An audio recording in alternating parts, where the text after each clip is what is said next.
Hello VooTube, I'm going to bring you this one. I meant to do it last week. I've been putting it off because I tried to bring a bit of levity rather than depression to this. Well, my channel's about having a laugh really, isn't it? It is, VooTube, it is. Even if you can't laugh at what I say, you can laugh at me, can't you? You can! Gotta have a laugh, haven't we? But this I found rather amusing and somewhat perturbing in equal measures. It was an interview done by Peter Hitchens, who's the brother of the great late Christopher Hitchens, and this young lad, Alex something or other. That's not very good at me, is it, to say Alex something or other? I don't know what his name is. Anyway, I'll probably put his channel in the description or something for you. I'll find out. I'll do better than Alex something or other. But anyway, he's a nice young man, and he's come up against Peter Sir Curmudgeonly Hitchens, yes. And old lefty he is. I don't know who he is now. He's sort of, the very champagne of champagne socialists. And he's very much against any sort of drug decriminalisation, which I hadn't really spent a lot of time thinking about, but he made a whole lot of hooey about it. So obviously I started looking around and formed my own opinion, of which I have many. So we're going to jump in and we're going to have a look at this. We are, VooTube. So here's this young man. They've had a bit of a preamble. And the first bit of his interview, the first 3 or 4 minutes, was him giving you the heads up on how the interview went. Yes, didn't go very well, VooTube. It started off ostensibly quite nicely, because the young man was he knew that Peter Hitchens' stance is very, very much against any form of I mean, if he had his way, anybody that had a spliff should be put in prison. Do you get me? He's of that mindset. And this young man here, I don't know. I mean, to me, he looks about 16, but he's probably not. He's probably in his early 30s. Do you know what I mean? It's like that, isn't it, when you get older? Everybody looks, if they're younger than your children, you just think they're very young. But I don't think he is. I think he's probably in his early 30s, bless him. And he's doing his best. He's got a nice little podcast thing going where he interviews people and they chew the fat and they talk about, well, it's about debating. It's about sharing opinions. You have your opinion, listen to my opinion, and sort of meet somewhere in between, or maybe don't, But it's not about how Peter Hitchens actually made it end. VooTube. It's very authoritarian, as socialists do tend to be. Yes, they're very unsociable as socialists. Here we go, come on. Become the case. I mean, there are a lot of people who want drugs to be officially decriminalised in this country. I've made videos in the past on my YouTube channel talking about the subject, and I'm broadly in favour of the decriminalisation of drugs, although it's a fairly malleable position to me. It's not something that I've thought about a whole lot.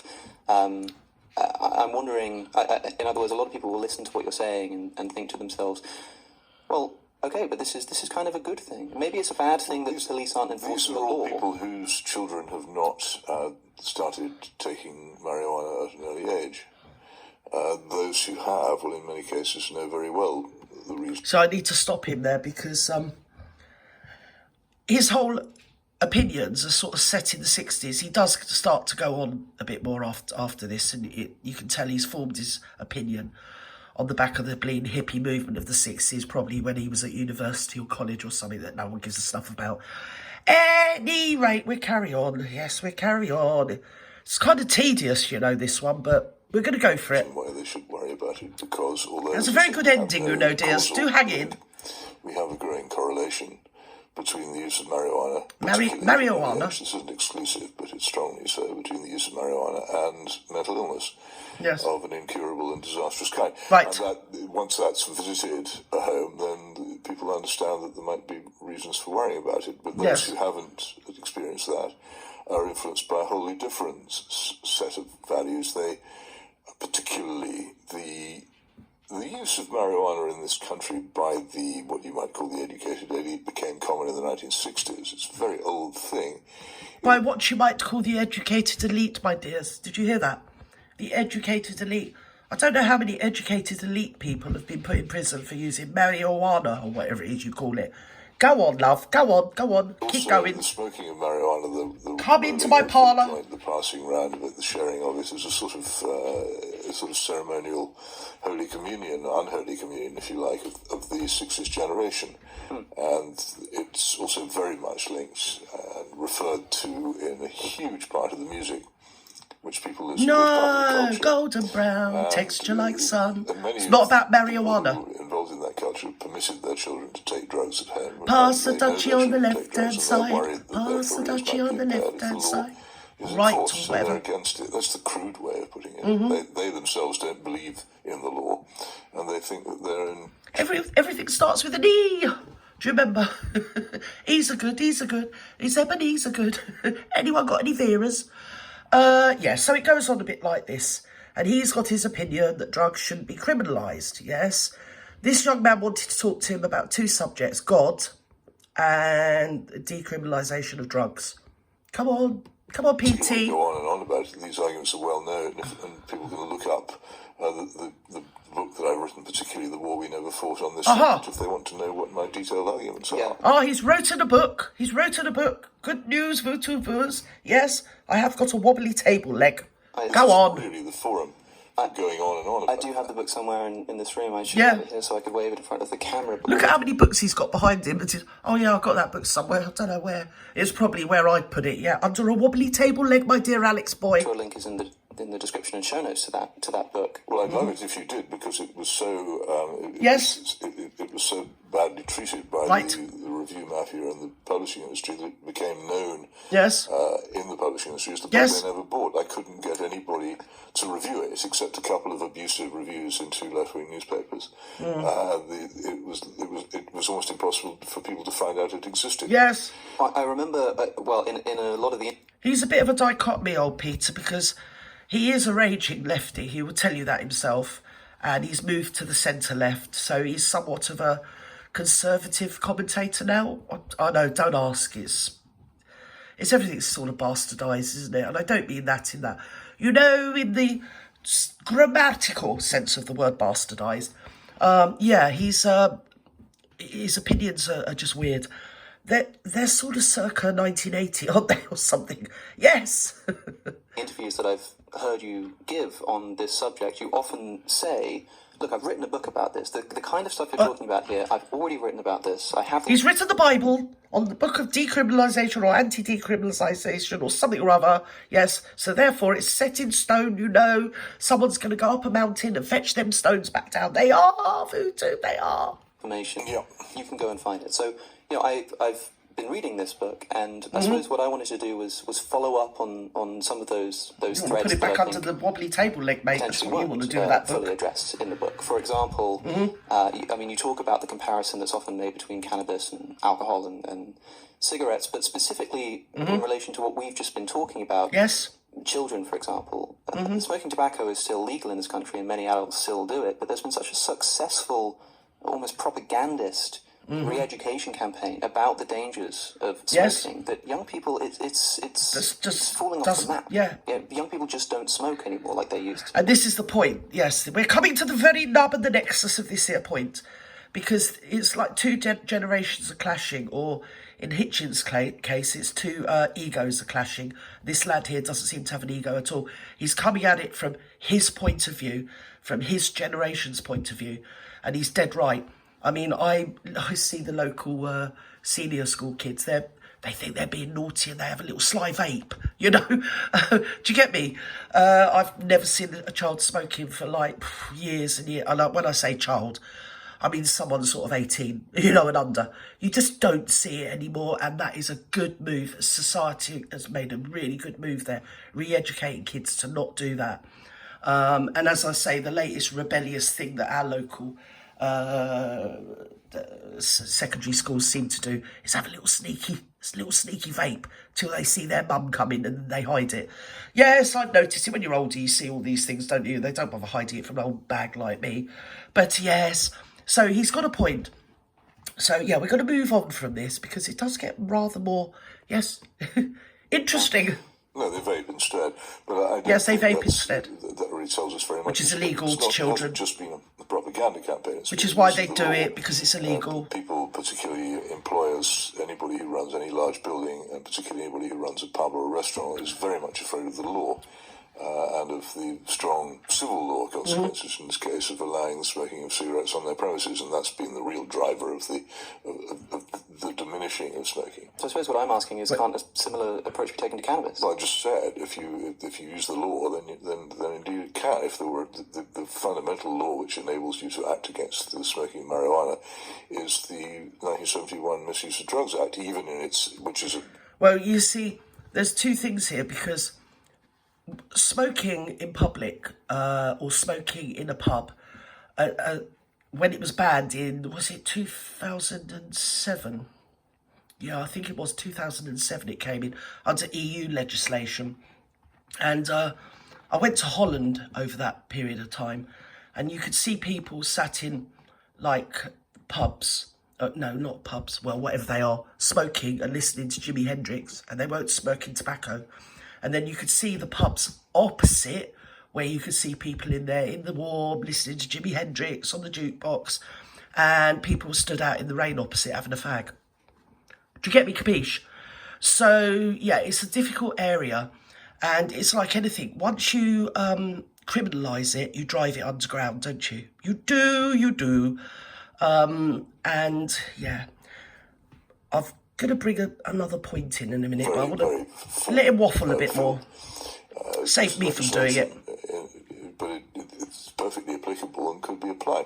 In Japan, they have a similar law against possession of marijuana, which they apply, and as a result, certainly, let's not say as a result, because causation is the hardest thing in the world to prove, but there is no doubt that both Japan and South Korea, where its possession is still severely prosecuted and punished, are both societies in which it's much less used. That's true. Although the Abbey Care Group, which is an organisation dedicated to helping people struggling with addiction, cite South Korea as the fourth most alcoholic country in terms of males. That is right. There we go. Bingo.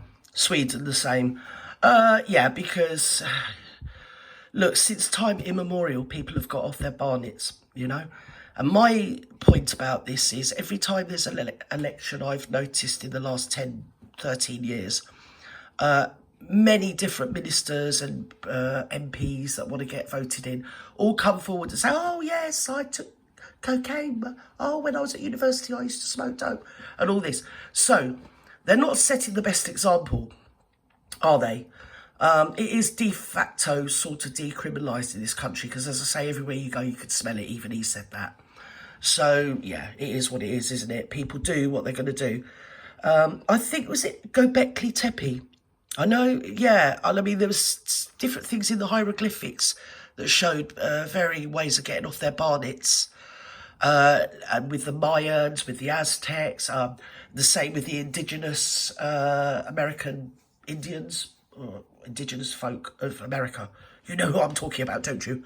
Yeah, all different people, different indigenous populations across the globe. It's pretty much historically documented that they have found varying ways of getting off their heads, whether it's acid or one thing and another. I mean, I've seen some footage. I don't want to talk about it too much. It's too distressing. But I've seen footage coming out of the massacre at the rave in in Gaza, or by Gaza in Israel. And one of the guys there that he's escaping, he's high as a kite on acid. I mean, can you even imagine? Can you even imagine how bad that must have been? The Hamas gunmen were also off their heads on drugs and alcohol. It's been widely documented. They were absolutely gone in the head, which to me smacks, it's a bit weird, because surely jihadists have got God on their side. They don't need any Dutch courage, do they, if you get me, capiche? So, I'm not sure what's going on over there, and I've digested off onto Gaza. I don't want to talk about it because it's so upsetting. But this does get a bit more meaty. Come on. It's males with alcoholism. It's the fourth most popular. Well, and I wonder if that's just maybe I can't address that. Japan has a problem with. Yeah, they do. They have a high suicide rate and a high alcoholism rate. He loses the argument.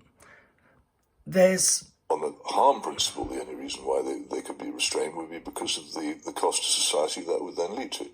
Sure. which in the case of people who abuse drugs and become mentally ill or otherwise incapacitated, is considerable. Right, I'm going to stop him there because he's made the point that I needed him to make. There's a great YouTube channel that you can find on here, and it's called Turd Towns, one word, Turd Towns. And it takes me very distressingly across England. It's a young man. He goes all across the country and he films different towns. And you want to see the deprivation and the poverty that you would not even believe. I can't believe it. I mean, there was poverty and deprivation when I was young. Wherever you went, you'd see it, you know. Britain isn't the land of milk and honey. But go on Turd Towns. Don't listen to me. Form your own opinions. Go on his channel and watch where he goes right round the country to different towns. And you want to see the deprivation and the sheer amount of poverty, utter dejective homelessness, hopelessness that's going on. People they can't afford weed. They're taking stuff like spice, monkey dust, you know. It's not to do... Poverty aggravates mental health. Hopelessness aggravates mental health. You know, it isn't that, oh, you smoke a joint and then you're mentally ill. A lot of people have got a lot of problems and maybe smoke a joint. And once you make whatever it is illegal, then they're going to find other stuff. Because I don't know whether spice is illegal or monkey dust, but they're all seems to be completely off their bonnets. I mean, I was in my local town. It's quite a plush, because I live inland from the coast, but I went to the coast town nearest to me, quite a plush town. And, it was known to be in the Victorian time the most plushest town, with tone, you know, for the posh people to come down from London at the coast. Spices everywhere.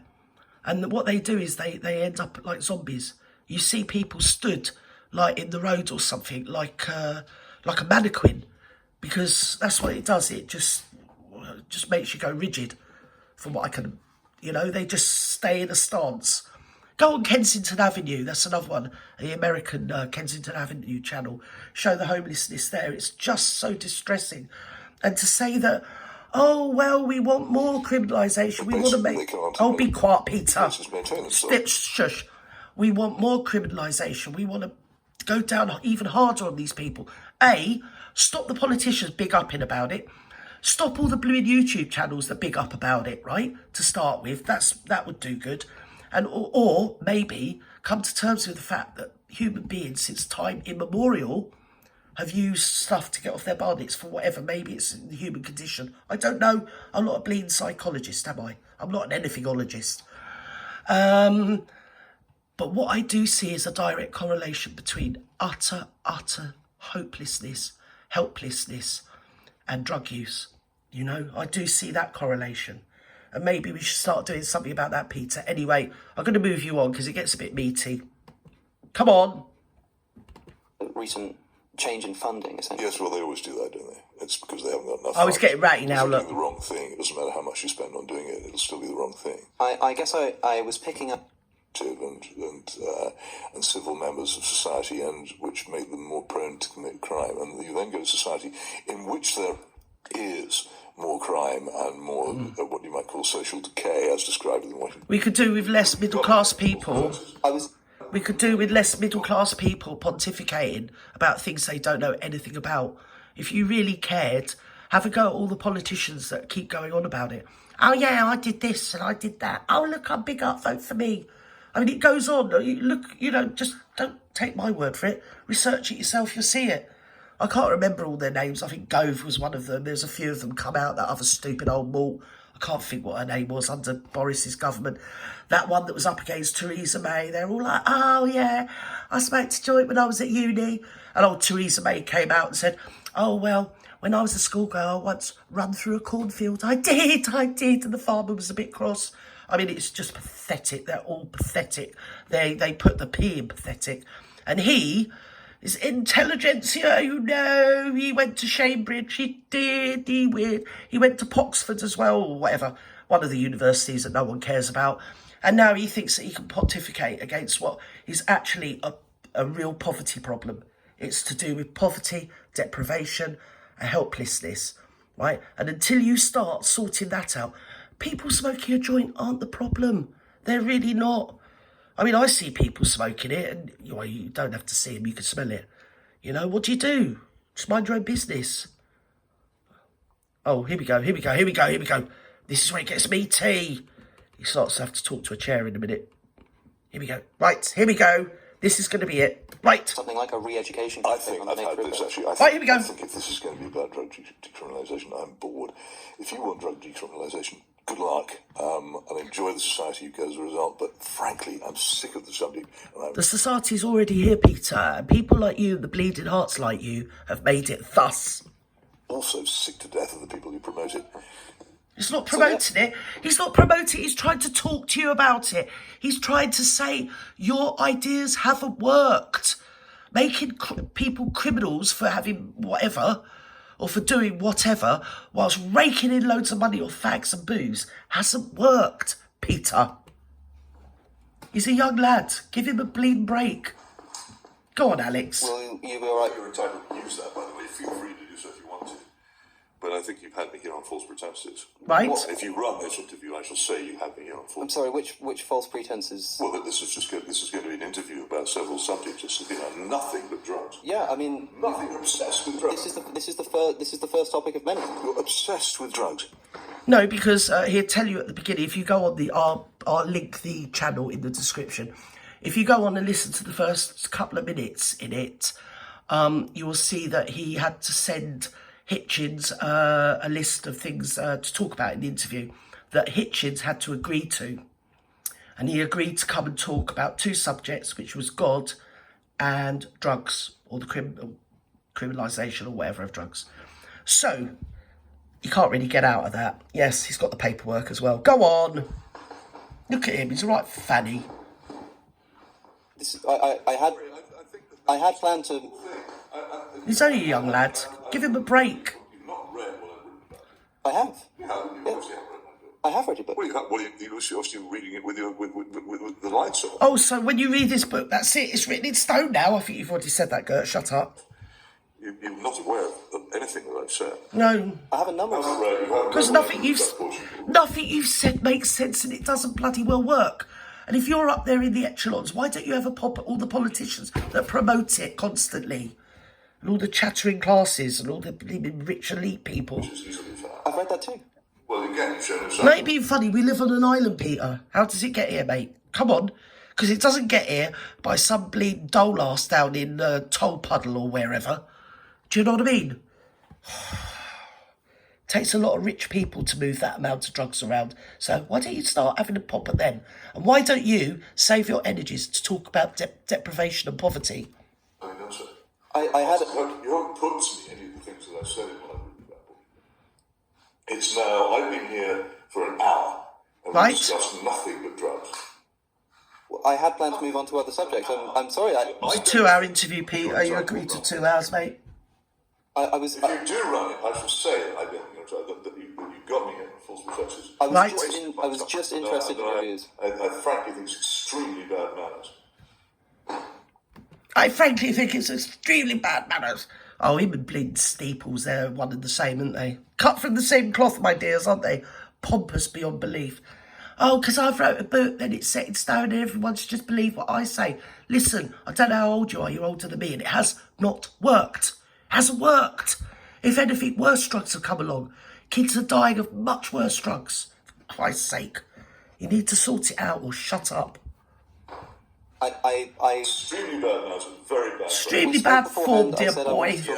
Drugs and God. You didn't say I want to spend an Yeah, hour drugs and God. discussing drugs, including half an hour discussing Portugal. I'm sorry if that was too long. He actually enjoyed discussing it until, he lost the argument, my dears. I really That's had. too long. This interview was supposed to be an hour. We've practically finished that hour. We have not moved from the subject of drugs. I really had planned to move on. I can't help if there's some sort of tensions going on here between the old dog and the young buck. Can you, VooTube? Yes.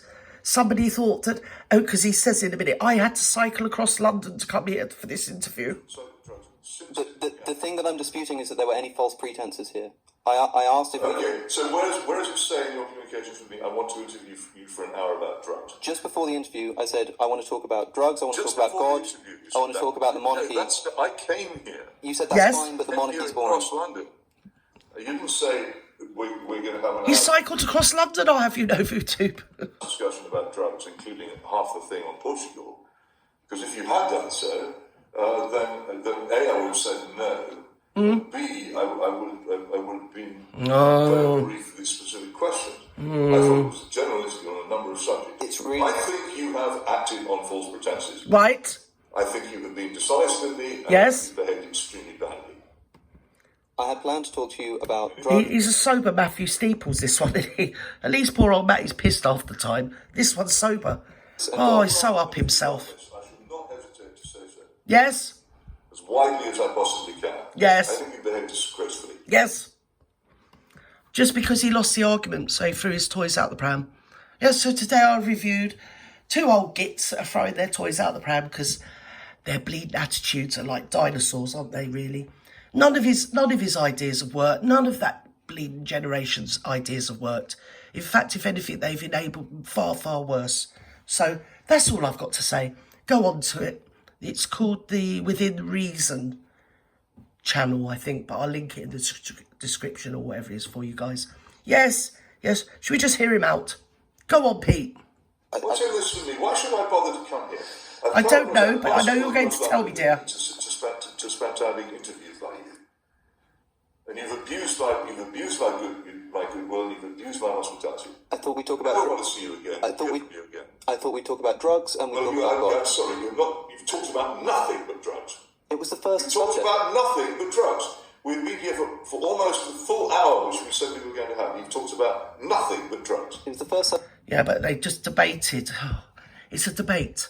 He had a different opinion to you, Peter. You don't need to get so cross and start bloody gathering up your skirts and squealing like a bleeding stuck pig, do you, dear? You don't. You've lost the argument. You know, your ideas haven't worked. And we've got far, far bigger problems at the moment than whether somebody has a spliff or not. Yeah? And as I've already said, if you're really that sincere, why don't you call out the politicians every time they come? Oh, and it's going to happen. It's going to happen because we've got an election next year and they're all going to be on our screens or in the papers saying, oh, yeah, I once took ecstasy, I did. I'm really hip and happening, I am. Vote for me. Yeah? That's the people you want to have beef with. And on top of that, if you're such an intellectual, why don't you come up with some ideas to, alleviate poverty and deprivation, my dears, instead of just chattering around I don't know, champagne and a bowl of cocaine. Bye-bye now.